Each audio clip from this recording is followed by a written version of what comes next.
Good evening and welcome to the May 26, 2026 Council Planning Public Meeting. Members of the public may watch and or participate in this open meeting using any of the following methods. Attend in person in the Dumfries room at the Air Farmers Mutual Community Center located at 2958 Greenfield Road. Attend electronically to observe the meeting or to speak to an item on the agenda by registering with the Close Division. Watch the live stream by accessing the meeting on the Township's YouTube page. The live stream is for viewing only and not for direct participation. You submit written comments to the clerk's office in advance of the meeting. The correspondence is provided to the mayor and council prior to the meeting and will form part of the public record. Before we begin, I'd like to take a moment to acknowledge and thank everyone for attending and joining this evening. We appreciate your participation. As we come together to serve the community, I ask that we create a welcoming, positive, and environment for everyone that includes respect, that we listen to each other with care, speak thoughtfully, and engage kindly with one another. Inclusion, that we embrace diverse perspectives and respect each other's opinions. Kindness, that we treat everyone, council, staff, and public, respect and understanding. Together, we can make this meeting place one where respect, kindness, and inclusion are at the heart of everything we do. Behavior that is disrespectful, disruptive, aggressive, or intimidating will result in those individuals being asked to leave. I'd now like to call the meeting to order. Can I have approval of the agenda, please, Councillor Austin? Moved by myself, seconded by Councillor Woman, that council adopt the May 26, 2026 Council Planning Public Meeting Agenda as presented. All those in favor?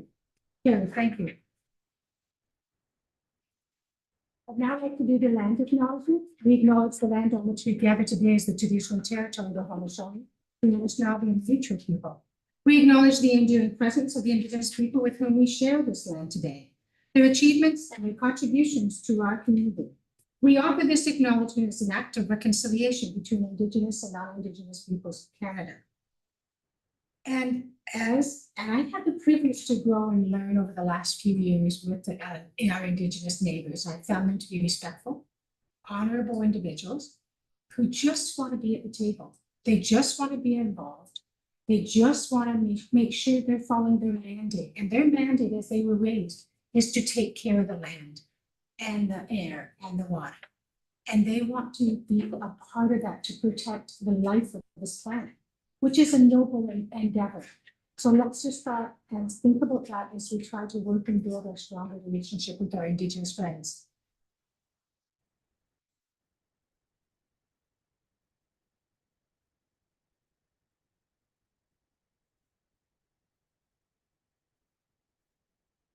Thank you.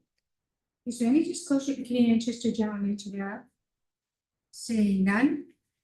Going into committee adjustment, Councillor Tilley, please. Moved by myself, second by Councillor Ossner, the council meeting adjourned at 6:03 p.m. to sit as a committee of adjustment for the purposes of holding public meetings pursuant to the provisions of the Planning Act. All those in favor? Carried. Thank you. I'd now like to call the meeting to order, and Councillor Williams, the approval of the agenda.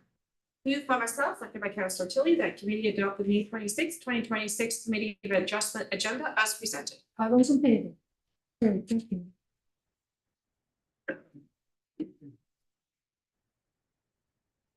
Okay, is there any disclosure of pecuniary interest or general nature thereof? None. Minutes of the previous meeting, Councillor Bowman, please. Moved by myself, seconded by Councillor Williams, that committee approved the Committee of Adjustment meeting minutes dated April 28th. All those in favor? Carried. Thank you.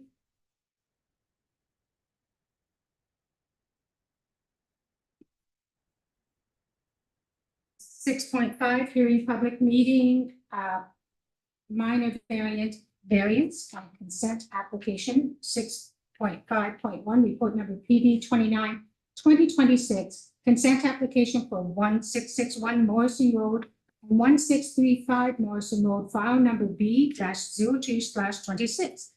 Notice has been given in accordance with the Planning Act. The Secretary Treasurer will make a record of all the persons who provide comments on this application and those who register with the Clerk's Department to request a notice of decision. Those individuals will be notified of this decision or the convening of future meetings on this application. Here's a sign-in sheet on the table at the back of the room. to complete for those that wish future notice related to this file. Brock Linkletter, Senior Planner, will present this application. Brock, please. Thank you, Madam Mayor. The following presentation has been prepared to present the details regarding consent application BO 226 for the lands municipally addressed as 1661 Morrison Road and 1635 Morrison Road. The purpose of tonight's meeting is to provide an overview of the proposed consent application, to solicit comments from members of the public and relevant commenting agencies, and to identify matters to be considered by staff as part of the continued review of this application. Subject lands are comprised of two abutting properties addressed as 1661 Morrison Road and 1635 Morrison Road. The lands are located approximately 150 meters north of the intersection of Morrison Road and Dundas Street South. The township's municipal boundary with the city of Cambridge is also located to the west of the subject lands on the opposite side of Morrison Road. The property at 1661 Morrison has an approximate lot area of 8,069 square meters, with frontages of approximately 56.1 meters along the west lot line and 123.5 meters along the north lot line, both fronting onto Morrison Road. The 1661 Morrison Road property is currently developed with a one-story industrial building containing showroom and warehouse space associated with custom cabinetry and woodworking use.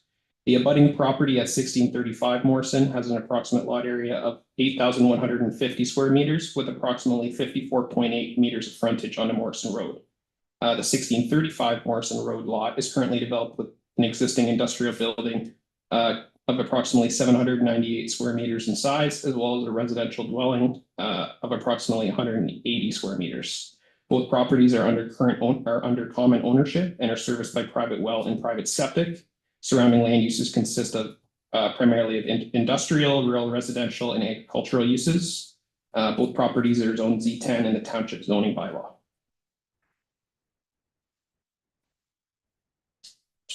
Looking at the details of the proposed consent application, this specific application seeks to establish a reciprocal blanket easement between 1661 Morrison Road and 1635 Morrison Road, with the purpose of this easement being to formalize a shared vehicular circulation and access arrangement between the two parcels. The easement would not be limited to a defined drive aisle or right-of-way. Rather, it would extend over the whole of each parcel, with each property serving as both the dominant and servient tenement in favor of the other. If approved, the easement would be registered against the title of both the respective properties, and this would ensure that the shared access and circulation arrangement is maintained in the event of a future change in ownership on either property. The consent application is being sought in conjunction with the proposed 951 square meter building addition at 1661 Morrison Road. That proposed addition is also the subject of a concurrent minor variance application, file number AO 226, and site plan application SPO 126, which are currently under review. No new lots are proposed through this consent application, with the purpose simply being for the easement for shared vehicular access and circulation.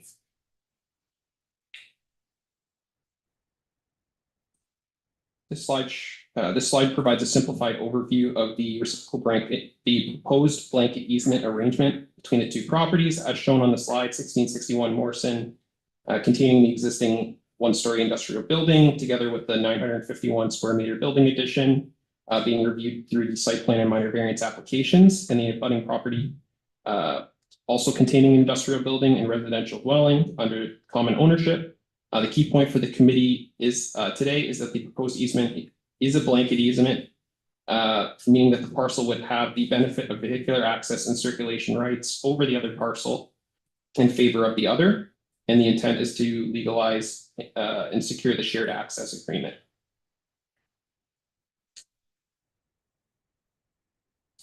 This slide shows the proposed site plan for 1661 Morrison Road. The easement plan for 1661 Morrison Road and 1635 Morrison Road. The reason for the easement is for site circulation as noted. As part of the related site plan application, departments and agencies are evaluating the overall site design, including access, circulation, fire route, grading, servicing, and parking and loading. At this stage, staff identified that the site plan for 1661 Morrison Road cannot be fully supported unless the shared access and circulation arrangement between the two lots is formalized. The proposed consent for easement would secure that arrangement on title and would help to support a complete and functional site design across both lots. It should also be highlighted that all required parking and loading areas will be are proposed to remain within the boundaries of 1661 Morrison Road. This slide provides site photos of both 1661 Morrison Road and 1635. The photos provide some visual context for the existing development on the two properties, including the existing industrial buildings and the shared access and circulation drive aisles between the two parcels. The photos also help to illustrate the relationship between the two lots and why the proposed consent application is being considered together with the site plan and minor variance applications.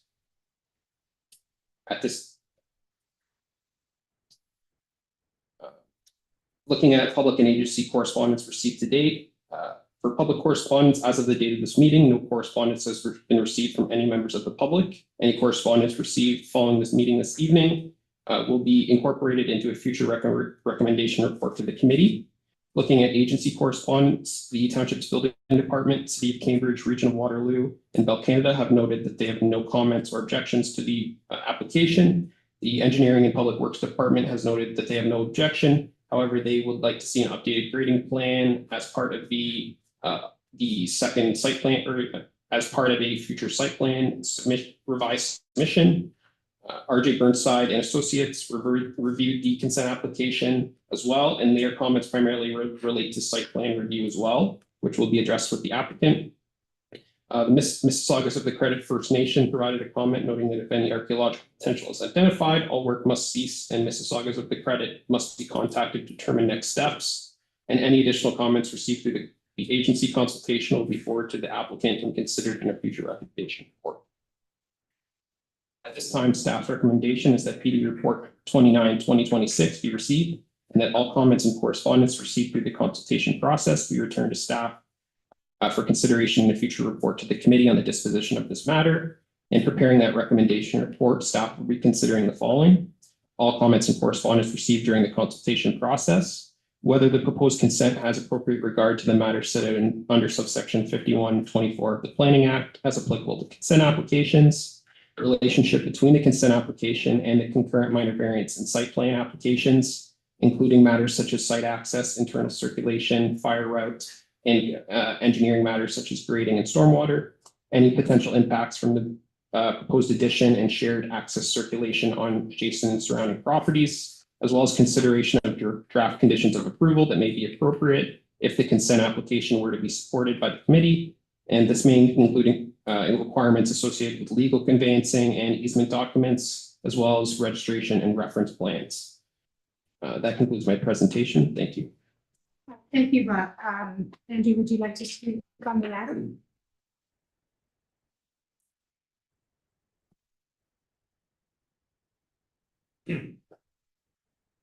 Thank you, Your Honorable Mayor, members of council and staff. Thank you. My name is Andrew Head. I'm Director Smith and Head Planning Consultants. I'm here on behalf of Carlos Mora, who is the owner of both properties. Brock has done a great job explaining the situation here. Just give you a little bit of history. If you remember, a couple months ago, I was here for a minor variance application, which then spawned into a site plan application, which then spawned into an easement application. So we're kind of taking the long way around. This building was built in 2004, but there's no site plan records. So we have been required to complete a site plan record from scratch.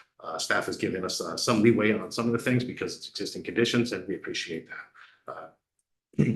At this time, I don't have anything much to add. It is just blanket easement that is going to help the functionality and of the property. It is kind of like a housekeeping aspect because things are already accessed there. This has been in use for an extensive period of time.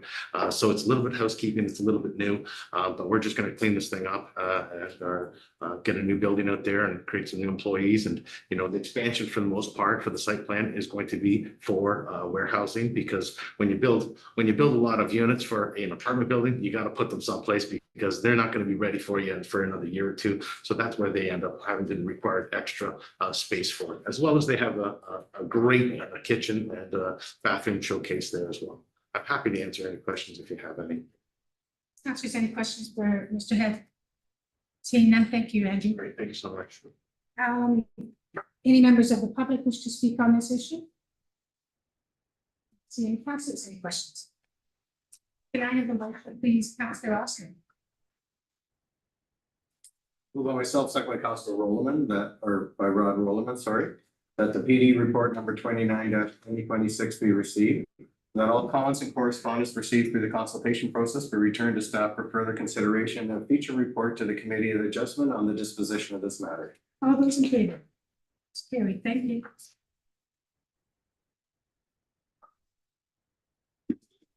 Next is 6.6 reports and recommendations, minor bills, consent application. 6.6.1 report number PD 30-2026 consent application lot addition for 3362 Old Beverly Road, Donner parcel, and 3320 Old Beverly Road, receiving parcel, file number B-01/26.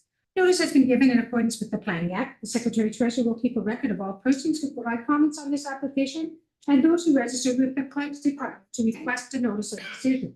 Those individuals will be notified of the decision or the convening of future meetings on this application. There's a sign-in sheet at the table at the back of the meeting room to complete for those who wish future notices related to this file. Brock Linklater, Senior Planner, will present this application. Brock, please.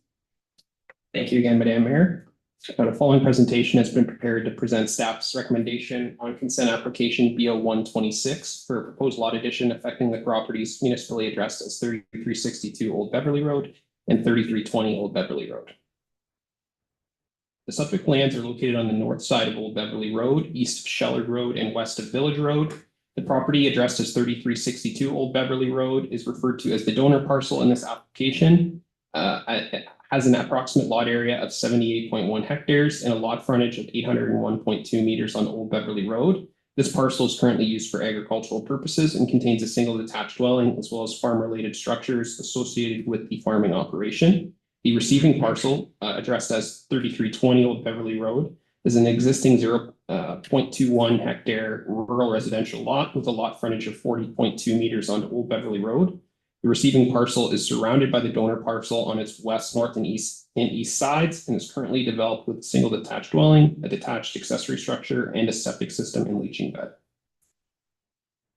The applicant has submitted this consent application for the purpose of conveying a portion of land from the donor parcel at 3362 Old Beverly as a lot addition to the receiving parcel at 3320 Old Beverly Road, and no new lot is being created through this application, with the proposal representing a lot boundary adjustment between an abutting farm parcel and a non-farm residential parcel. As shown in the lot area summary on the screen, the receiving parcel would increase in the lot area from 0.21 hectares to approximately 0.81 hectares, or roughly 2 acres. And the donor parcel will retain an approximate lot area of 77.5 hectares following the lot addition. The frontage of the receiving parcel onto Old Beverly Road would increase from 40.23 meters to approximately 73 meters. The intent of the lot addition is to enlarge the existing residential lot to better reflect the historical use and extent of the residential yard area being used for that property. Secondly, to improve existing lot line and setback conditions associated with the existing dwelling, as well as provide additional land area to accommodate a new septic system and leaching bed in support of a future addition to the dwelling on this parcel. The applicant has confirmed that the lot addition has been initiated in collaboration with the owner at 3362 Old Beverly Road, and that no viable farmland will be eliminated as a result of this proposal. The concept plan on the screen illustrates the proposed lot boundary adjustment in greater detail, with the orange shaded area representing the existing receiving parcel at 3320 Old Beverly Road. The green shaded area representing the 5,990 square meter portion of land, which is proposed to be conveyed from the donor parcel at 3362 Old Beverly Road as a lot addition. The combined parcel comprising the existing receiving parcel and the proposed lot addition area would result in a total new lot area of 8,103 square meters with 73 meters of frontage on Old Beverly Road. The donor parcel at 3362 Old Beverly would retain a lot area of 77.5 hectares following the lot addition. The map on this screen shows the full limits of the donor parcel and receiving parcel, with the area proposed to be added to 3320 Old Beverly Road shown by a thick black dashed line. And the map also illustrates the GRCA's map, natural heritage and natural hazard features. As shown, portions of the broader donor parcel contain wetland features and a regulated watercourse, along with the associated GRCA regulation areas. These features are concentrated towards the northern and western portions of the donor parcel, as well as immediately west of the existing receiving parcel. Based on the submitted drawings, the lands proposed to be conveyed to 3320 Old Beverly are located outside of the mapped GRCA wetland limits, although the extended western lot line of the receiving parcel does appear to traverse a small portion of the mapped wetland area along its western limits. Looking at some public and agency correspondence, staff can confirm that as of the preparation of this recommendation report, we have received no written or verbal correspondence from any members of the public in regard to this application. In looking at agency comments, there was no comments or objections from the Fire Department, Region of Waterloo, Canada Post, and Mississauga of the Credit First Nation.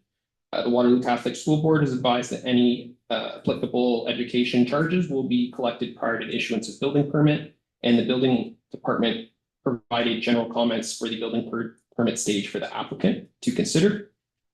The Grand River Conservation Authority has advised that they have no objection to the proposed consent application. They noted that the proposed extended west lot line of the receiving parcel does appear to traverse a small portion of provincially significant wetland area. However, because the proposal is a lot addition and there's no new lot being created, the GRCA has indicated they do not have a concern with the intent of this proposal. The GRCA has noted that the final site and building drawings, as well as the septic system design, will be reviewed at the building permit stage to confirm whether or not a GRCA permit will be required for future works. Looking at a planning analysis here regarding the wetland, with the proposed western lot line of the receiving parcel traversing a small portion of the Sheffield-Rockton provincially significant wetland, staff have given specific consideration to this about whether the lot consideration should be modified to avoid this PSW boundary. Staff are satisfied that the proposed configuration as submitted is appropriate for the following reasons. Firstly, the PSW protection is primarily regulatory and not parcel-based. The Sheffield-Rockton PSW is identified, mapped, and protected under Section 28 of the Conservation Authorities Act and Ontario Regulation 4124, regardless of the parcel configuration. Adjusting the proposed lot line would not alter the regulatory status of the wetland and the protections that apply to it. The development within the PSW, secondly, no development within the PSW is being enabled by this proposal. The consent application does not contemplate or enable development within the PSW or its associated 30-meter regulated area. The proposed dwelling addition and new septic system proposed for the lot have been preliminarily shown to be beyond the GRCA's regulation limits. However, the GRCA will review this upon permit submission. And the existing receiving parcel may also contain a small portion of wetland area. The proposed lot addition incrementally extends an existing addition rather than introducing a new one. The GRCA, as the agency with regulatory authorities over its wetland features in the township, has confirmed that it has no concern with the proposal. On that basis, staff are satisfied that the proposed lot configuration is appropriate. Staff have assessed the application against the provincial planning statement in the regional and township official plan, as well as the provisions of the zoning bylaw, and can conclude that the proposal is consistent with the PPS, conforms to both official plans, and maintains the general intent of the zoning bylaw.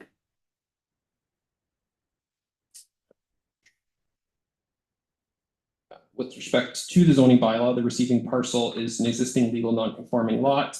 While the resulting lot area and frontage would continue to fall below the Z1 zone minimum standards, the proposal boundary adjustment moves the receiving parcel closer to those standards and results in a more appropriately sized residential lot. Staff are satisfied that this application represents a minor lot boundary adjustment, as the proposal does not create a new lot, does not worsen the legal non-conforming condition of the receiving parcel, and does not negatively impact the continued viability of the agricultural operation on the donor parcel. In summary, staff are satisfied that the proposed consent application is appropriate. Staff's opinion is based on the following. The application was circulated to relevant agencies and departments with no agency comments or concerns coming in that would preclude approval of the application. Adjacent landowners within 120 meters were circulated, as well as a notice sign posted on the property with no public correspondence being received. The proposal is considered a minor lot boundary adjustment between an existing farm parcel and a budding non-residential parcel captured through section 2.121 of the township official plan. The donor parcel retains 77.5 hectares of active farmland And the lands proposed to be conveyed consist of a historical residential used yard area with no active farming operation land being affected. The proposed lot addition improves the receiving parcel's legal non-conforming addition in the zoning bylaw, as well as the PSW boundary and its protections being under Ontario Regulation 4124 being unaffected by the proposed consent line and the GRCA having no objections. Based on the foregoing analysis and review, planning staff recommend that PD report number 30/2026 be received, and that consent application BO 126 be being a request to convey approximately 5,990 square meters of land from 3362 Old Beverly Road to 3320 Old Beverly Road as a lot addition be approved, subject to the conditions listed in the recommendation report PD 30/2026. Thank you. Thank you, Bob. Any questions from the public? Councilors, any questions? I have one, well, just quickly, and it's probably very clear, but why Mississaugas of the New Credit and not Grand River, Six Nations of the Grand River? Through you, Madam Mayor, Six Nations of the Grand River was circulated as well on this, and they stated that they have no objections or comments. Thank you very much, Bob. I must have missed that. Can I have the motion, please, Councillor Chili? It looks like you won the draw tonight. For the longest motion. Moved by myself, second by Councillor Ossner. The report number PD 30/2026 be received, and that consent application B 01/2026 being a request to convey approximately 5,990 square meters, 0.60 hectares of land from 3362 Old Beverly Road to 3320 Old Beverly Road as a lot addition be approved, subject to the following conditions. One, the applicant submit a reference plan prepared by Ontario Land Surveyor illustrating the proposed lot addition and resulting lot configuration to the satisfaction of the Township of North Dumfries. Two, that the applicant submit a draft of the transfer deeds for review by the Township. Upon registration, a final copy of the transfer deeds shall be provided to the Township. Three, that the applicant's solicitor submit an undertaking confirming that upon conveyance, the land subject to the consent shall merge in title with the lands at 3320 Old Beverly Road and shall not be conveyed separately in the future without further consent under Section 50 of the Planning Act, RSO 1990. Four, that the applicant pay $230 for representing the Township administration fee. Five, that the applicant pay the certification of approval of clearance for the registration fee of the Township for the amount of $840. That would be six, that the owner pay the Township any outstanding property taxes in full. And seven, that in the above conditions be fulfilled and the document for conveyance certificate of consent be completed within by the Secretary Treasurer of the committee within 2 years of the date of written decision pursuant to the Section 5317 of the Planning Act, RSO 1990. Otherwise, the approval shall lapse. All those in favor? Carried, thank you.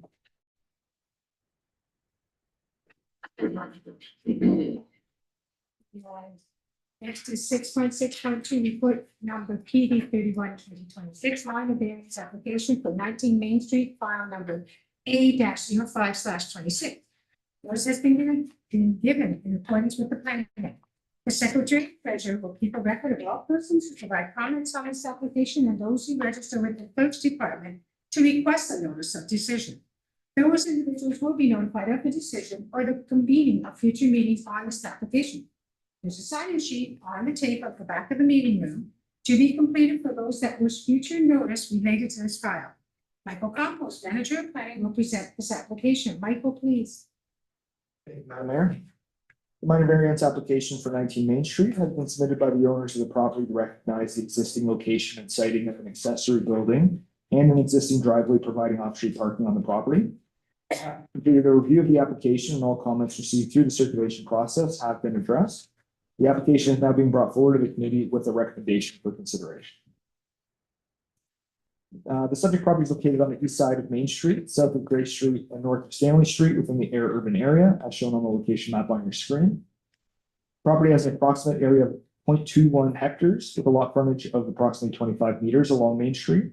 And the lands are currently developed with an existing two-story single detached dwelling, as well as an accessory building located on the property.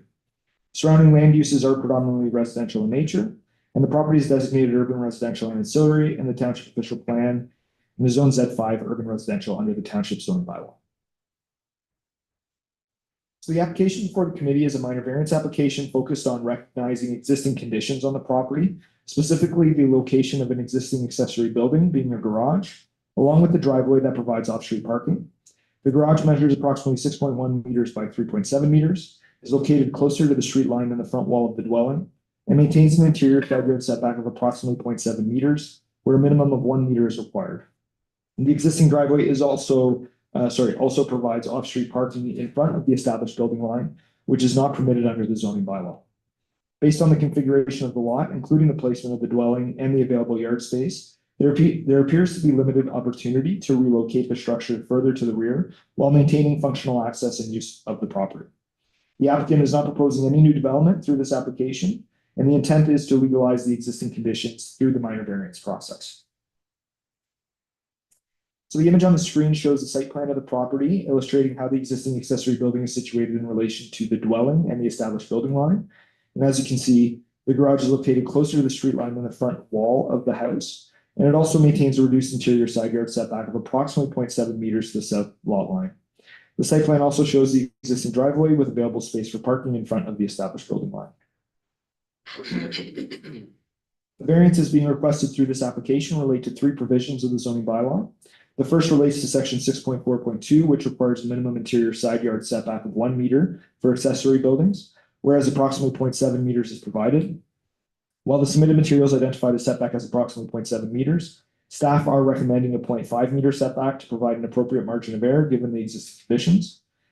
The second relates to section 6.4.8, which requires that an accessory building not be located closer to the street line than the front wall of the principal dwelling. And in this case, the existing garage is located slightly in front of the front wall. Relief is requested to permit its location in front of the wall, but to the rear of the established building line. And lastly, relief is being requested from section 6.13.1b, which requires that all off-street parking be located to the rear of the established building line, whereas the existing driveway provides parking in front of that established building line. As it relates to public correspondence on this application, no comments have been received from any members of the public. And the application was circulated to applicable agencies and township departments for review and comment. The Township Building Department provided standard comments, noting that any future construction must comply with the Ontario Building Code and obtain the required building permits. And comments received from the Township Fire Department, Engineering and Public Works Department, Canada Post, Region of Waterloo, Grand River Conservation Authority, and the Waterloo Catholic District School Board confirms that there are no concerns or objections to the proposed minor variance application. Planning Act sets out 4 tests under section 45.1 that must be considered when evaluating a minor variance application. And starting with the first test, whether the proposal maintains general intent of the official plan. Staff are satisfied that the proposal maintains the intent of the township official plan. The lands are designated urban residential and ancillary, which contemplate low density residential development and associated accessory structures within the air settlement area. In this case, the application is not proposing any new development or intensification of the property. Rather, it is intended to recognize existing site conditions associated with the accessory garage and driveway configuration. And the existing development remains compatible with the surrounding residential context and maintains the established character of the neighborhood. Second, staff are of the opinion that the proposed variances maintain the general intent and purpose of the zoning bylaw. The Z5 urban residential zone permits residential uses and accessory structures on the property. And the requested relief is limited in scope and relates to existing conditions that have already been functioning on site without identified impacts to adjacent properties. The reduced interior side yard setback continues to maintain appropriate separation from neighboring lands, and the location of the accessory structure remains generally subordinate to the principal dwelling, despite being located slightly closer to the established building. And with respect to the third test for minor variance, staff are satisfied that the variances are desirable for the appropriate use of the land. The application recognizes longstanding development on the property and provides clarity with respect to the existing site configuration. The requested relief maintains the residential character and functionality of the property, while appropriately recognizing the established driveway and accessory structure arrangement. And finally, the fourth test under the Planning Act is being whether the requested variances are minor in nature. Planning staff are also satisfied that this test is being met as the variances relate entirely to existing conditions on the site and no new development or expansion is being proposed through this application. The reduced interior side yard setback is limited, with the accessory structure maintaining approximately 0.7 meters where 1 meter is required. And staff are of the opinion that this reduction remains appropriate given the existing context of the property and the absence of any identified impacts on adjacent lands. In addition, although the structure is located closer to the street line than the principal dwelling, it remains generally subordinate in scale and function and is not located in front of the established building line. Similarly, the existing driveway and parking configuration have existed on site without creating identified concerns related to functionality, compatibility, or safety. So based on our review of the application and the applicable planning framework, staff are satisfied that the variances meet all 4 tests of the planning act. So based on the planning analysis that's been completed, staff are recommending approval of the application. As outlined through the review, staff are satisfied that the proposal meets all 4 tests under the planning act, maintains the intent of the applicable planning framework, and does not introduce any adverse impacts on surrounding properties. Thank you very much. Thank you, Michael. Would the applicant like to say anything? No. Okay. Councilors, any questions? Seeing none, can I have a motion, please, Councilor Williams? Moved by myself, seconded by Councilor Tilly, that PD report number 31-2026 be received and that minor variance application A-05/26 be requested one to permit a minimum interior side yard of 0.5 meters for the existing accessory building. Whereas section 6.4.2 of general zoning bylaw number 689-83 requires an accessory building or structure to be located a minimum of 1 meter from any interior or rear yard lot line. 2, to permit the existing accessory building to be located closer to the street line than the front wall of the principal building on the same lot, but not in front of the established building line, whereas section 6.4.8 of general zoning bylaw number 689-83 requires that no accessory building or structure be located closer to the street line than the front wall of the principal building on the same unit lot. And 3, to permit the existing driveway associated off-street parking area to be located in front of the established building line, whereas section 6.13.1b of general zoning bylaw number 689-83 requires that all off-street parking be situated to the rear of the building line be approved. All those in favor? Carried, thank you. Okay, there's no correspondence, the adjournment of the committee of adjustment, adjournment, please, Councilor Williams. Moved by myself and by Councilor Williams that pursuant to planning act, public meeting of committee of adjustment be adjourned at 6:37 p.m. All those in favor? Carried, thank you. Okay, and next we have the bylaw, Councilor Austin, please. Moved by myself, second by Councilor Williams, that the voting bylaw be read first and second time, bylaw number 3645-26. Being a bylaw to confirm the proceedings of council meeting held on May 26, 2026. All those in favor? Carried, thank you. And third and final reading of the bylaw, please, Councilor Tilly. Moved by myself, second by Councilor Oster, that the bylaw number 3645-26 be read a third and final time and be signed and sealed by the mayor and clerk. All those in favor? Carried, thank you. The adjournment, Councilor Williams. Moved by myself, seconded by Councilor Tilly, that whereas business before this council planning meeting has been completed at 6:38 p.m. and be it resolved that this meeting adjourned. All those in favor? Carried, thank you.